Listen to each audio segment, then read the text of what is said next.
तो बच्चों आइए आपका स्वागत है हमारे channel study with Indian English 25 में।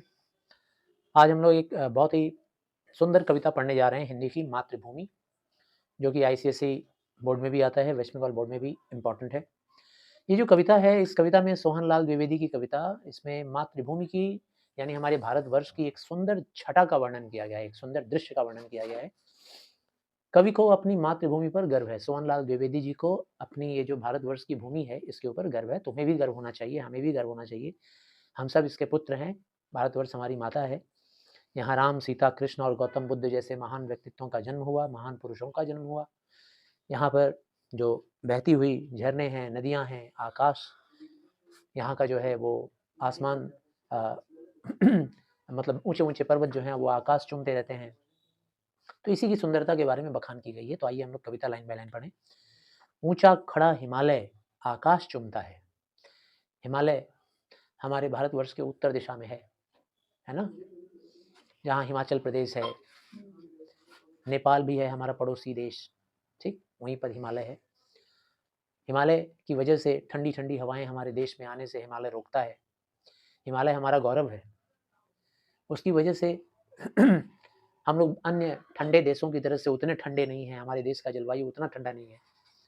तो ऊंचा खड़ा हिमालय, हिमालय अपना सिर ऊंचा खड़ा किए हुए हमें हमेशा संरक्षण देते हुए, सुरक्षा करते हुए हमारे देश का खड़ा है ऊंचा हिमालय। आकाश चूमता है और हिमालय इतना ऊंचा-ऊंचा, उसमें पहाड़ियाँ हैं, इतनी ऊँची-ऊँची पहाड़ियाँ हैं कि वो आकाश को चूम रही होती हैं, इतनी ऊँची होती हैं। नीचे चरण तले झुक नित सिंधु झूमता है। और अगर हमारे भारतवर्ष के नीचे चले जाएँ, नीचे कहने का तात्पर्य उत्तर के विपरीत में क्या है? दक्षिण है। तो अगर हमारे भारतवर्ष के दक्षिण दिशा में जाएँगे, तो देखेंगे कि वहाँ हिंद महासागर है, जिसे सिंधु कहा गया है। नित सिंधु झूमता है। नित का मतलब हमेशा, लगातार, निरंतर। सिंधु मतलब हिंद महासागर। झूमता है मतलब एकदम मस्त मस्त होकर एकदम लहराता रहता है। उसके अंदर लहरें जो हैं, लहरों का हलचल होता रहता है, झूमता रहता है। और वो चरण छूता रहता है, हमारे भारतवर्ष का चरण। जैसे भाई नीचे इसीलिए कहा है कवि ने, है ना? कोई ऊपर-नीचे नहीं है बोलकर, लेकिन हमारे भारतवर्ष का जो निचला हिस्सा है, यानी कि दक्षिणी हिस्सा, वहाँ पर समुंदर है जो आकर उसकी लहरें भारत को छूकर चली जाती हैं। तो कितने गौरव की बात है सोचो। हिंद महासागर जैसा सागर हमारे देश के पैरों को छू के चला जाता है। और ऊपर मुकुट के रूप में बैठा हुआ है कौन? हिमालय पर्वत, ऊँचे-ऊँचे पहाड़। गंगा, यमुना, त्रिवेणी नदियाँ लहर रही हैं। भाई ये त्रिवेणी है, त्रिवेणी का मतलब 3 नदियों का संगम। त्रि संख्यावाची विशेषण, त्रि का मतलब होता है 3। तो त्रिवेणी बोला जाता है किसे? हमारे भारतवर्ष में प्रयागराज है, नाम सुने हो? प्रयागराज का बड़ा मेला लगता है। वहाँ स्नान करने के लिए पूरे भारत के कोने-कोने से धार्मिक लोग आते हैं। और ऐसा माना जाता है कि प्रयागराज में जो नदी का संगम है, 3 नदियों का संगम, एक गंगा, एक यमुना और एक सरस्वती। तो यहाँ सिर्फ गंगा का नाम लिया है और यमुन यानी यमुना का नाम लिया है, सरस्वती का नाम नहीं लिया है। हमारे पौराणिक कथाओं में, वेदों में, ठीक है ना? इन सब जगहों में सरस्वती का नाम लिया गया है। लेकिन सरस्वती वहाँ दिखती नहीं है, मैं खुद जाके उसमें स्नान किया हूँ। हमने भी स्नान किया है, मैं तुमको पिक्चर दिखाऊँगा बाद में, ठीक है ना? तो गंगा, जमुना, सरस्वती का वहाँ मेल होता है त्रिवेणी में। एक साथ तीनों नदियाँ मिलती हैं, लेकिन सरस्वती दिखती नहीं है। मैंने देखा है गंगा और जमुना को मिलते हुए। जमुना का पानी जो है बड़ा साफ-सुथरा होता है, ठीक है ना? कानपुर वगैरह की तरफ से आ रहा होता है और गंगा का नदी थोड़ा मटमैला होता है। जहाँ नदी मिल रहा होता है वहीं पे जो लोग डुबकी लगाते हैं, वहाँ 2-2 नौका लगा रहता है, नौके के बीच में बेस बनाया रहता है लकड़ी का, उसमें लोग डुबकी मारते हैं उतर के, एकदम बीच नदी के अंदर। और वहाँ पर माना जाता है कि भाई तुम्हारे सारे पाप धुल जाएँगे, ऐसा माना जाता है। तो कितनी गर्व की बात है कि ये त्रिवेणी नदी हमारे देश में है। नदियाँ लहर रही हैं, गंगा, जमुना, सरस्वती लहर रही हैं। जगमग छटा निराली और हमारे यहाँ की जो सुंदरता है, छटा यानी क्या होता है? सुंदरता।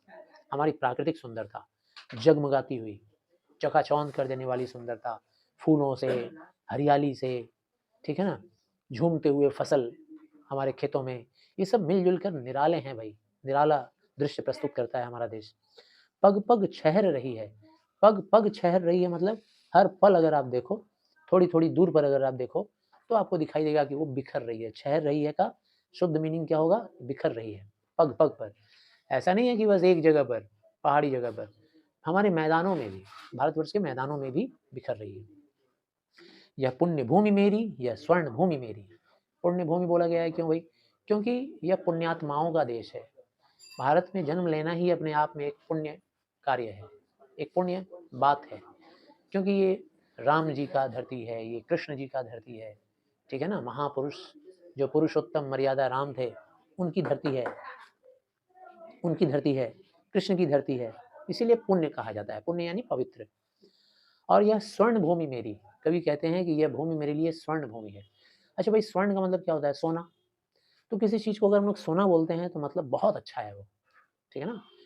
अगर हम लोग कहेंगे कि भाई हमारे देश का वह काल, वह समय स्वर्ण काल था, तो स्वर्ण काल था मतलब उस काल में हम लोग बहुत बढ़िया खा रहे थे, बहुत बढ़िया पी रहे थे, बहुत बढ़िया मस्ती कर रहे थे, इसीलिए उसको हम लोग स्वर्ण काल कहते हैं। तो यह भूमि जो है वो स्वर्ण भूमि है, मतलब ऐसी भूमि है जहाँ मस्ती ही मस्ती है, मज़े ही मज़े हैं, आज़ादी ही आज़ादी है, खूबसूरती ही खूबसूरती है, सुगंध ही सुगंध है चारों तरफ, स्वच्छता ही स्वच्छता है, प्रेम ही प्रेम है, ठीक है ना। ऐसा है स्वर्ण भूमि। यह जन्मभूमि मेरी, वह मातृभूमि मेरी, और यह मेरा जन्मभूमि है, यही मैंने जन्म लिया है, यही मेरी मातृभूमि है।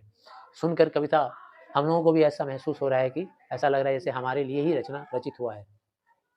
झरने अनेक झरते जिसकी पहाड़ियों में, हमारे देश की जो पहाड़ियाँ हैं, जो भी पहाड़ी अंचल है, असम का ले लो, दार्जिलिंग का ले लो, ठीक है ना, मनाली, शिमला, हिमाचल प्रदेश वाले जगह पर चले जाओ, ठीक है ना। जो भी पहाड़ियाँ हैं हमारे यहाँ की, पहाड़ियों की तरफ में ही झरने झरते हैं। ऊँचाई से जो नदी का झरना गिर रहा होता है, झरने, हिमालय में भी ऐसे अनगिनत झरने हैं। तो जो हमारे पर्वतीय इलाके हैं वहाँ पर झरने झरते रहते हैं, अनेक झरने हैं, जिसकी पहाड़ियों में यानी भारतवर्ष की पहाड़ियों में चिड़िया चहक रही है। और यहाँ के जंगलों में, यहाँ के मधुबन में चिड़ियाएँ चहकती रहती हैं। चहकती हैं मतलब मीठा गुनगुना गीत गाते रहती हैं, गुनगुनाते रहती हैं। उनकी चहक ही एक गुनगुनाना है, वो गीत है एक तरह से।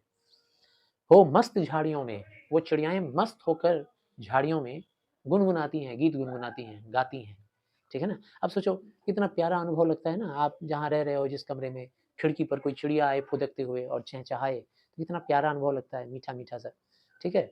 इसके अलावा फिर जब बारिश का मौसम आता है तो कोयल कूक सुनाती है बागों में, उसका चहकना कितना प्यारा लगता है।